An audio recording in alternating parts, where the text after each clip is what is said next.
Торжественные проводы невесты. Шикарные апартаменты отеля Ритц-Карлтон собрали 150 человек, которые присоединились к пожеланиям счастья во время шикарных проводов невесты.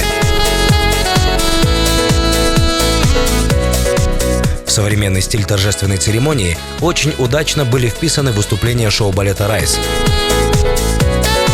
шоу-балета «Даймонд», группы «Шанерак Шоу» и живой команды «Стерео». А также мероприятие посетили Кайрат Нуртас, Беркут и Аиша, Мирас и Куралай. На протяжении всего вечера были проведены интерактивные конкурсы с участием гостей, такие как шоу Аксакалов, Батл Аксакалов, шоу «Вакансия» и флешмоб. Вечер провели Руслан Искаков и Мухаммед Джанов.